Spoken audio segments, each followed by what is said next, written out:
in-person small groups. We have moved the time. It's been a few weeks, but in case you don't know that.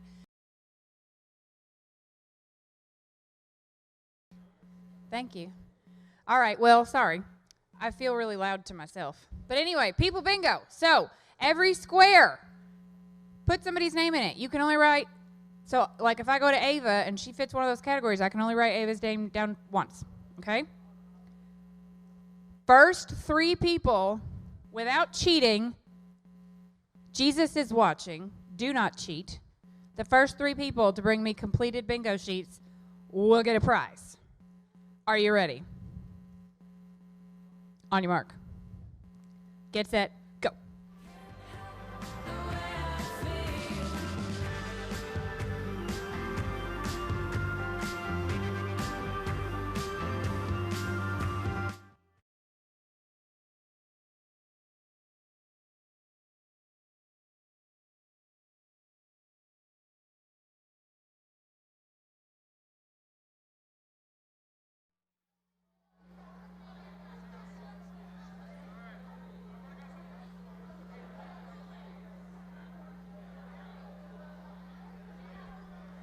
Try to meet some new people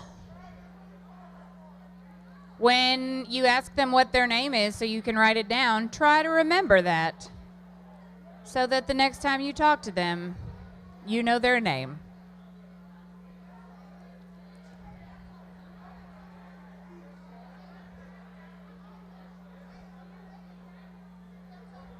Yep. I got socks on.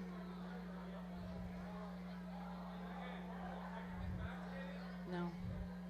Amanda has. Is she in here? All right, okay.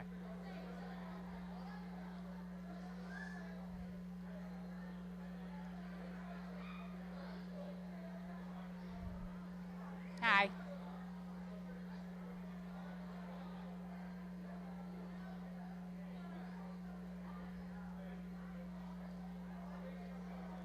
All right, who's made a new friend already? Who is so thankful that Clark organized People Bingo because now you have a new best friend? You have mixed, and you have mingled, and you have grown in fellowship.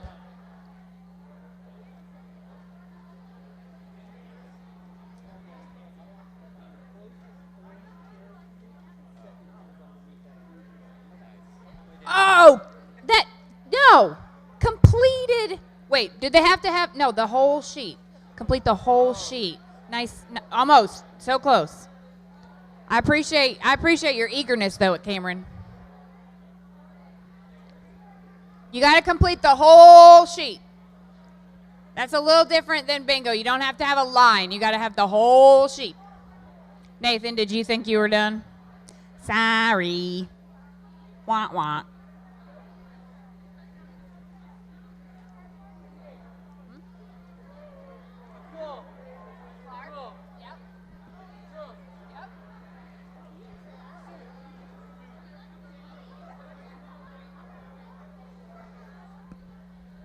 All right. Who's getting close to a full sheet? Is anybody actually listening to me? Ooh, do you have a full sheet? No. Oh, you looked hopeful. I was hopeful for you.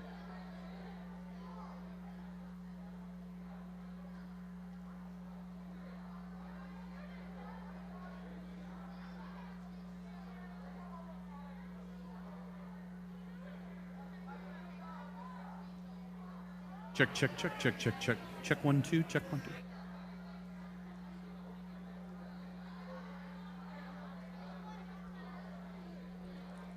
All right. Who's going to be first? Yeah. I have been here more than 5 years. A little bit.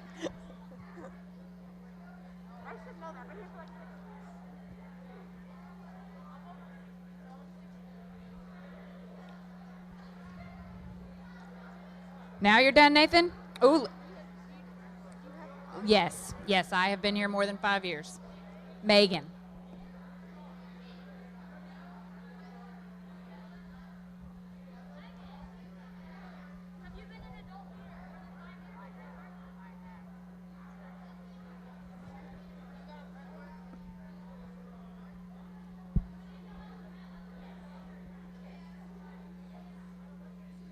Are you done? Let me see. No, you got to have the whole sheet. The whole sheet. The whole sheet, people.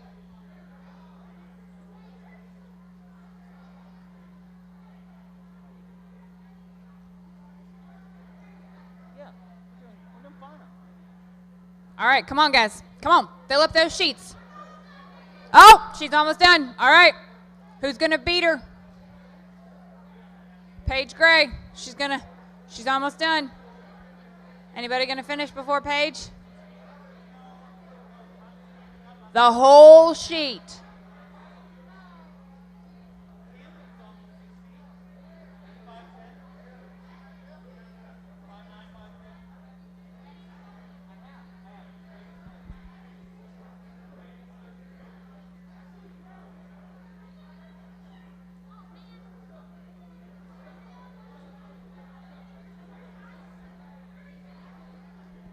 You got it, Ava? Oh, guys, I think we've got one. Oh, my gosh. What?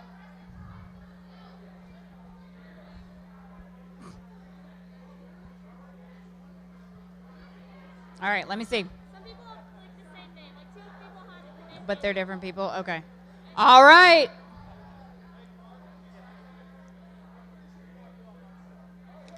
Ava got first. I got 2 more prizes. I got 2 more prizes. Oh, you guys are just giving up, aren't you? Just giving up. Well, you don't know anybody. That's the point of this game, is to meet people. That's the point.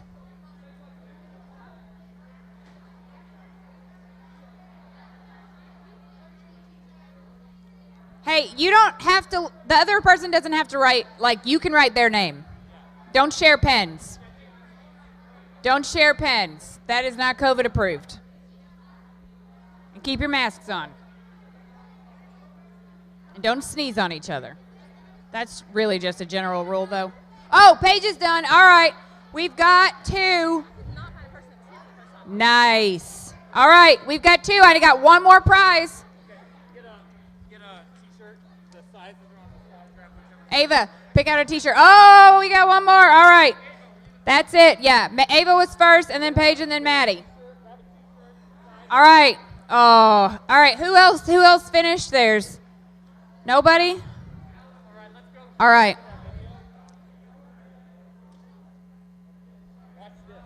Watch this.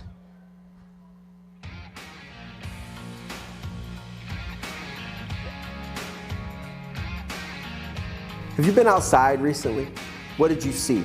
Sky, people, trees. What'd you hear? Birds, animals, cars. No matter what you're seeing or hearing, it's all a part of God's creation. Whether you're surrounded by mountains or buildings or trees or people, you can look at it and see God's reflection. If we pay attention to the world around us, we can see, hear, feel, touch, and even taste God's goodness in His creation. The book of Psalms is full of songs and poems on worshiping God, and here's one way that we can worship Him: by being thankful for His reflection in us and in the world around us. Because God is a good creator, we worship with His creation.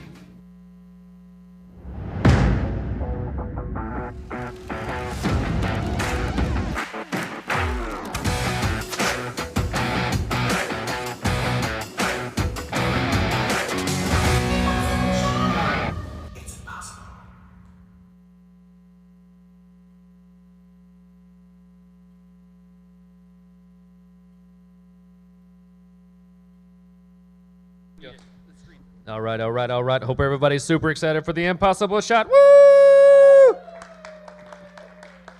You're going to get 1 minute on the clock, 2 minutes on the clock, and then we're going to shoot these impossible shot targets up here. And can we get the timer? There's no timer, but I've got a phone. It's okay. There's going to be a timer. All right. And here it goes. Go! Ooh, a little more power. Pretty close. Yep. Very nice, a little higher.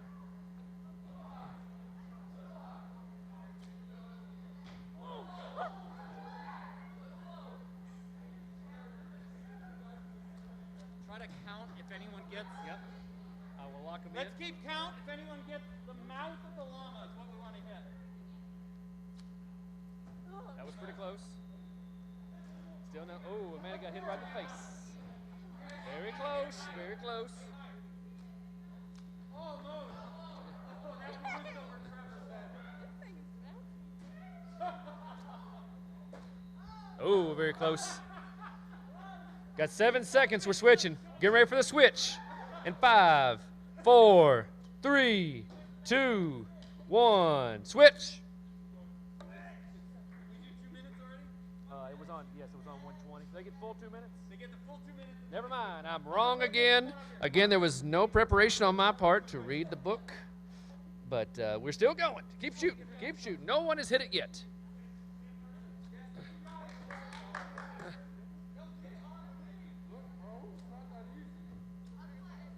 That was a pretty good shot.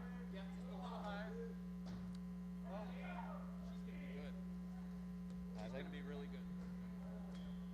Almost. That's Just pretty a good. tiny bit higher, and you got it. Aim a little bit higher. Uh-oh. That's swing and a miss. Swing and a miss. Oh. That was good. We got a heckler right here. I like it. That was really close.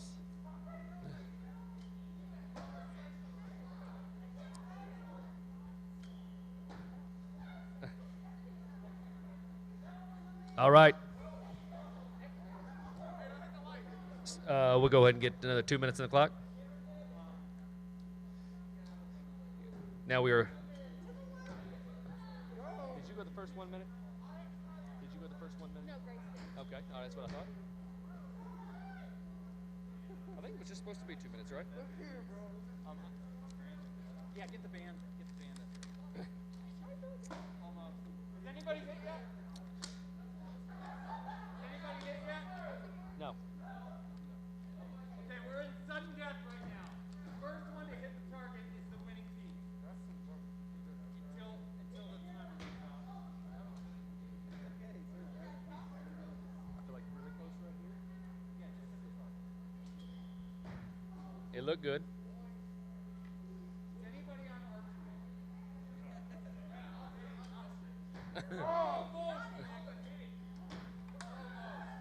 You might switch. You might go ahead and switch. Now I'm gonna call that one. That was it. That was the All closest right. one of the night. That was, We have a winner. everybody, give it up. Give it up to our people.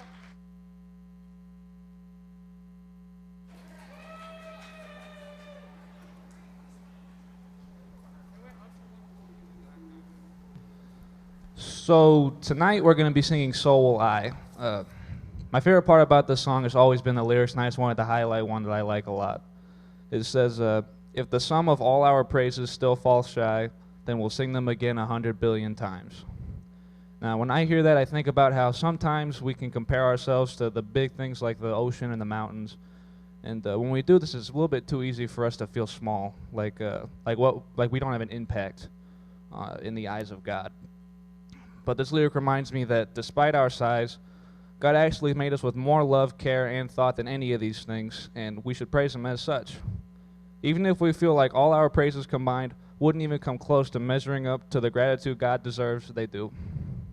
When it comes to praising God, the best we can do is enough.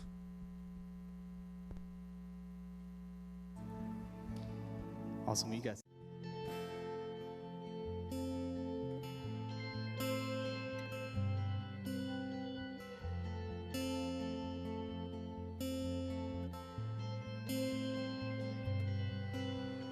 God of creation, there at the start, before the beginning of time.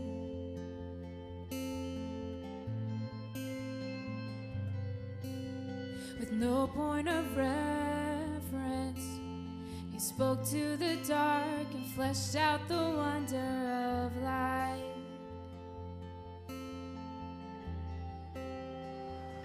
And as you speak, 100 billion galaxies are born in the vapor of your breath.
have spoken. All nature and science follow the sound of your voice. And as you speak, 100 billion creatures catch your breath, evolving in pursuit of what you said. If it all reveals your nature so alive, I can see your heart in everything you say. Every painted sky, a canvas of your grace.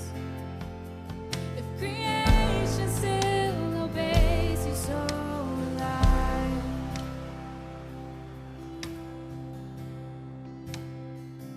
so alive,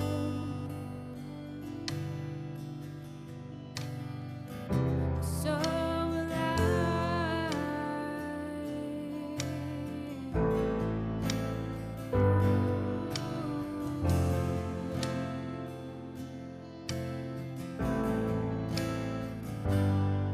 if the stars were made to worship so loud, if the mountains bow in reverence so alive, if the oceans roar your grace so will I. For if everything exists to lift you high, so will I. If the wind goes where you send it, so will I. If the rocks cry out in silence, so will I. If the sum of all our praises still fall shine, then we'll sing again 100 billion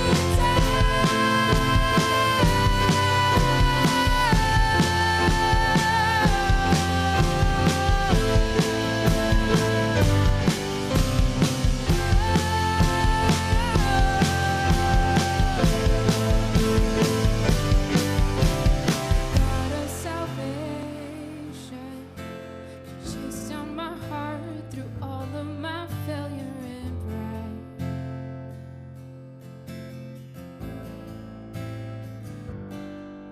On a hill you created, the light of the world, abandoned to darkness you died.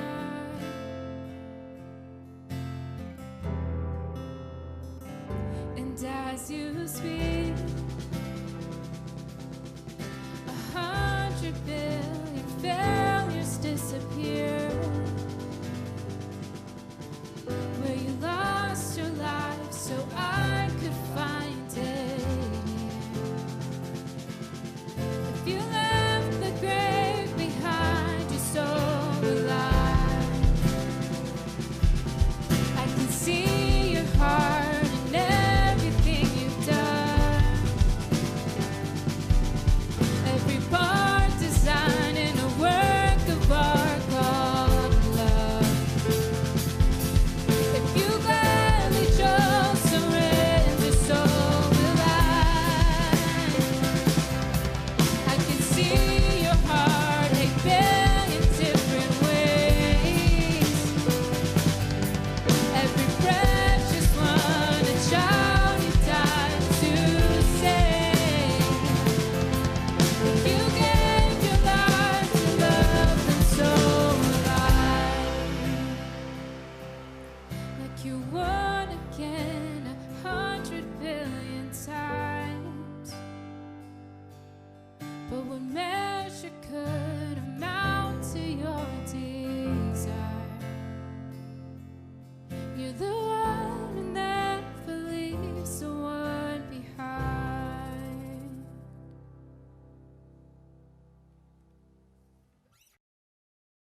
Never leaves the one behind.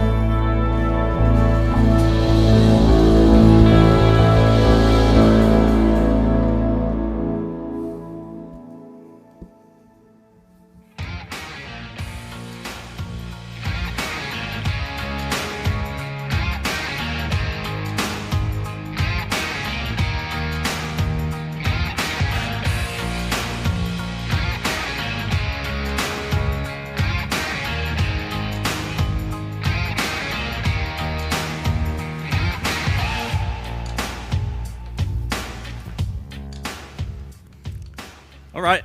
So we're going to talk for the next month about what we just did. We're going to be talking about worship and thinking about worship for the whole month, and we're calling it Anthem. And Anthem comes from like a really huge song. You go, oh, that song is gigantic. It's just an anthem. If you like the song we just sang, So Will I. That to me, that's an anthem song. It's just gigantic, and it just it's so easy to worship along to a song like that. And so that is what we're calling. That's what we're calling this whole month. And when you have a song like that, like it would be hard to not listen to So Will I, and let yourself be drawn into worshiping God, right? The lyrics of it and the images of stuff that God's made. And Anthem just also draws people in really easy to also worship God. And this month, just to start out with, I want you to think about what would it look like if there are anthem songs, can there be anthem people? What would it look like if you lived out your life as an anthem of worship to God, so that people you know or people who see you or hear what you say, that they would be drawn into worshiping God because of the way that you worship God in your life. And you live your life as an anthem of worship to God. So that's why we're calling this whole month Anthem. When it comes to music, most of you guys have a favorite band or a favorite artist or something. If they've been around for a long time and had a lot of success, their record label will put their best hits together on one album, or if they're really old, a box set, and then they'll sell that collection as the greatest hits collection. And so, does anybody have like CDs or albums of your parents or anything? Like anybody have any greatest hits stuff? What's something you guys have? If you raise your hand, just shout it out. What do you have? Backstreet Boys. The Beatles. Oh my goodness, yes. Journey. Anybody else? Boyz II Men. Queen. Yes. So we're familiar with the concept of greatest hits collections. And for the next few weeks, what we're really going to be doing is exploring from the Bible some poems and some songs that are kind of like God's greatest hits, and they're collected together in the book of Psalms. It's like a box set of God's greatest hits, and we're going to be thinking about God in terms of that. We're also going to keep reminding you that you don't really have to look very far to see God's greatest hits. I want just to show you a few images. You could look at your fingerprints and quickly start to think about your uniqueness and the complexity that God designed our bodies with. That they're so complex, and they keep running. We get sick, but they just keep running in this amazing, magnificent way that God designed us. You can look at the veins on the leaf from a tree or a plant and go, wow, how cool is that this transport system is built into them to pull water and nutrients from the ground and to photosynthesize and create energy for the tree to grow, and also to spit out oxygen for us to breathe. It's just so incredibly designed. You can look at a sunset just sitting out on your back deck or your porch or something and see this sun that is so far away, but it gives off the perfect amount of heat, and at the right times of day, it looks so amazing. So God was just showing off that not only did he make it to be exactly what we needed, the size and the heat and the distance from us, but also just to show off at sunrise and sunset. And like any created thing, it resembles, somehow it looks a little bit like its creator, whether it's something you made in art class or you're a musician and you made a song. The thing that you make resembles the creator a little bit. And God's creation tells us a lot about the God who created it when we look around at stuff. So just the world around us that we see every day can reflect God's glory. Some of the most mind-blowing reminders of God are surrounding us out in the universe. And we're going to take a look at some images from the Hubble telescope right now. This is called the Crab Nebula. super famous picture. It's just incredible. And each one of those little dots is a star with planets around it. So it's just gigantic, that one little look that you're looking at. The next one is the Veil Nebula. This is remnants of an exploded star. That's kind of star guts oozing out into space. It's gorgeous, and it's huge. And then the last one was my favorite.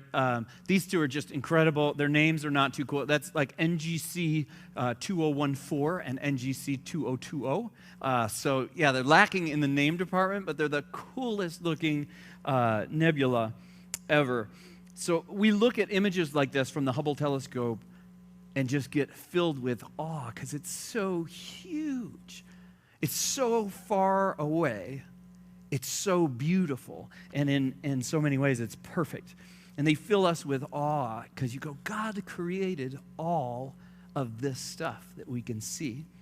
Stars, there are stars out there in the universe that are thousands of times bigger than our sun, that make our sun look like a marble because they're so huge. There are stars and galaxies that are billions, in the order of billions of light years away, meaning you could fly yourself at the speed of light for billions of years before you would get to them.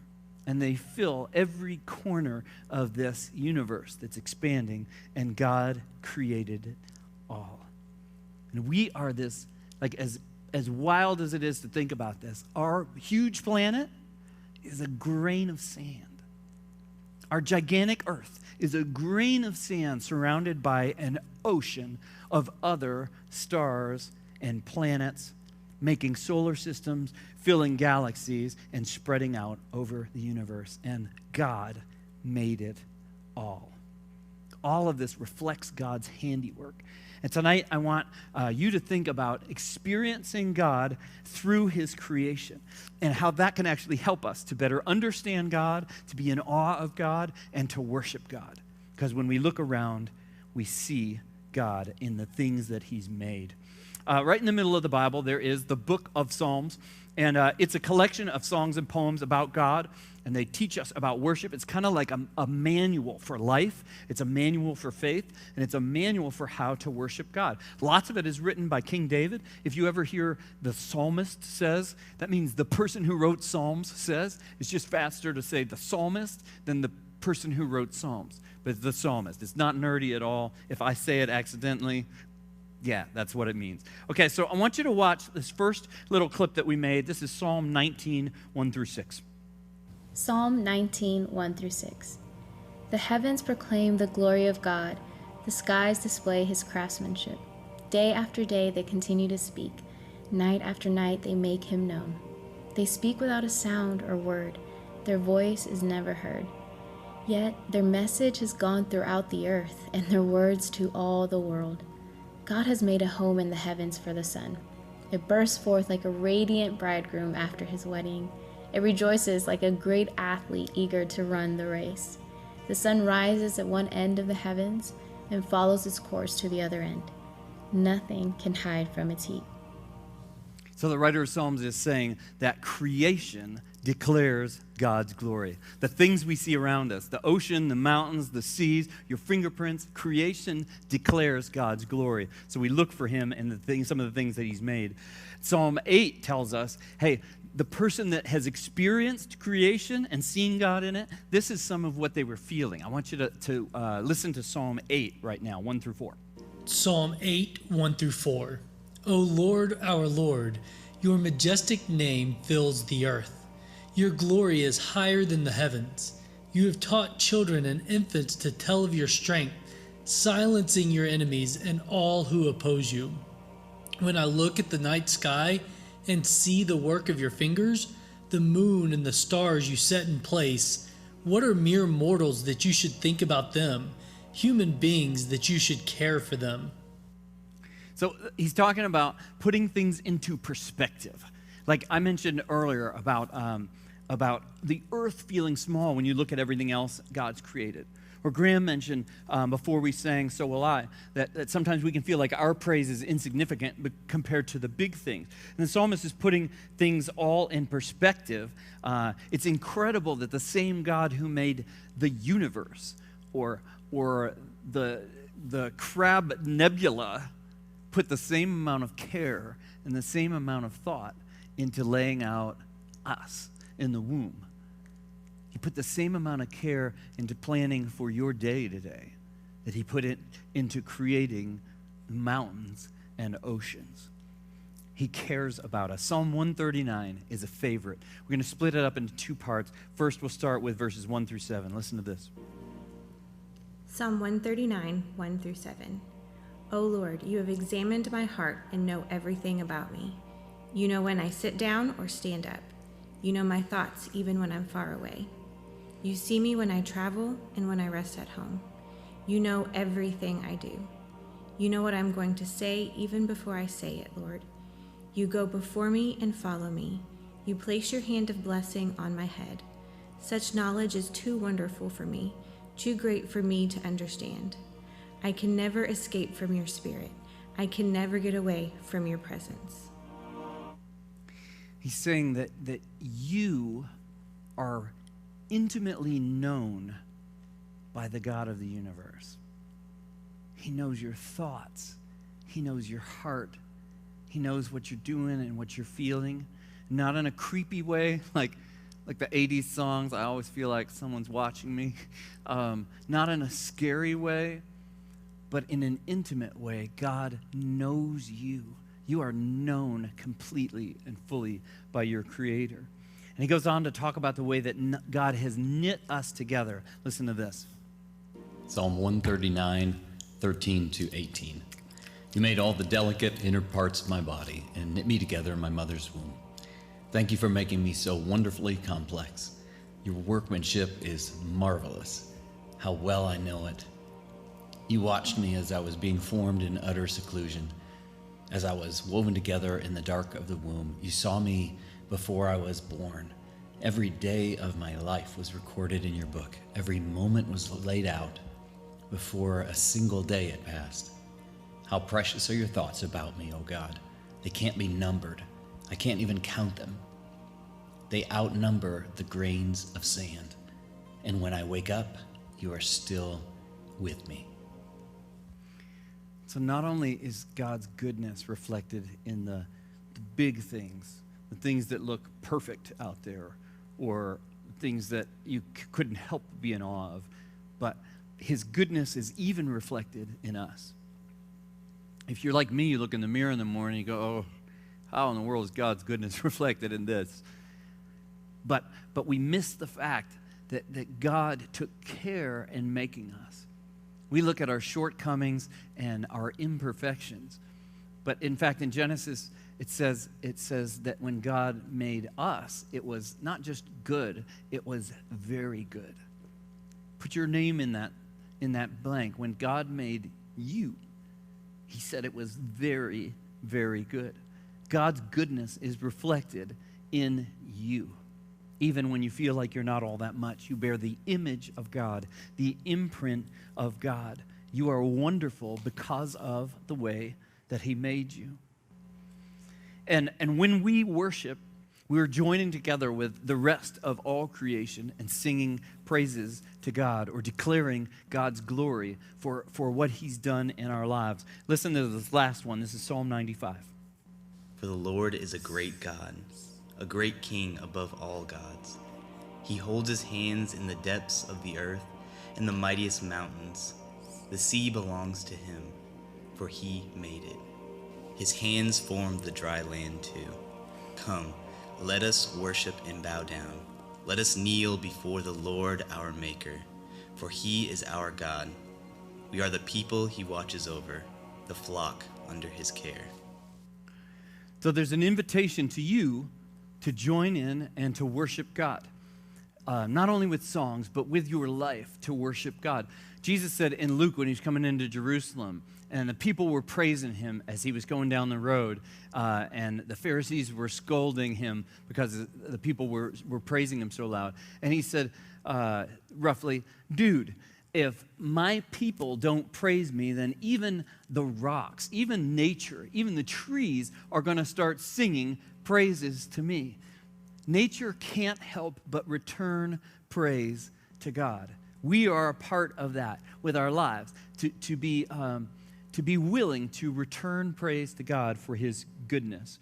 We get to be a part of that. There are lots of ways to worship. This last year during COVID, I think fishing was part of what got me through COVID. And each weekend I would go to the river and spend the whole day by myself fishing. And there were so many times when the water was just so still, it was just peaceful. Or the sun would kind of come through the trees on the ridge above me. Or I'd see animals. There'd be like 4 otters just going nuts playing near my kayak. Or I could hear birds all day for hours, or hear water just kind of rushing, making sound over the rocks and over the riffles in the river. And there were a million times when I'd just stop and be quiet and kind of worship in that moment, because I couldn't miss God's wonder in what was going on around me. And that day or that moment got quiet enough that I could see him in his incredible creation. There are lots of ways to worship, and even something as dumb as fishing can be worshipful if you have eyes to see the beauty of what God has done all around you. So I want to give you a challenge this week and wrap up, because I'm over already. First is this. This week, make some time to get outside in God's creation.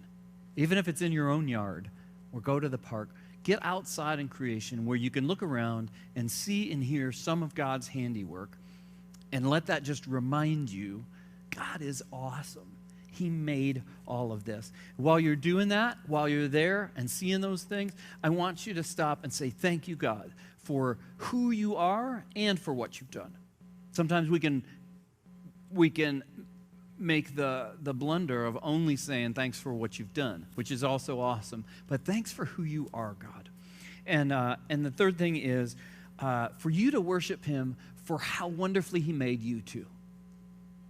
We can get so obsessed with our own imperfections that you forget to say, God, I worship you and I praise you for how you made me. Even when a lot of days the mirror, I don't love what I see when I first wake up and get rack face and puppy eyes. But I worship you for how you made me, problems and all. And that this week you choose to make some time to join together and worship God along with the rest of his incredible creation. I'm really looking forward to this month. We're going to worship together, we're going to grow together, and we're going to try to get to the point that we are people who are really living our lives on purpose in a worshipful way, and others see us and go, there's something about their life that is so focused on God, that it gives glory to God, that I kind of feel just drawn in, that I want to also return praise to the same God that they're worshiping. All right? If you've been joining us on the stream tonight, we love you guys. We're going to let you go right now. We hope that you come back with us either in person soon if you're ready to, or on Sunday morning, something like that. But we'll see you later on. The rest of us, you're going to go into small groups right now. Your small group leaders are in the orange chairs around you, and they've got some small group breakout questions.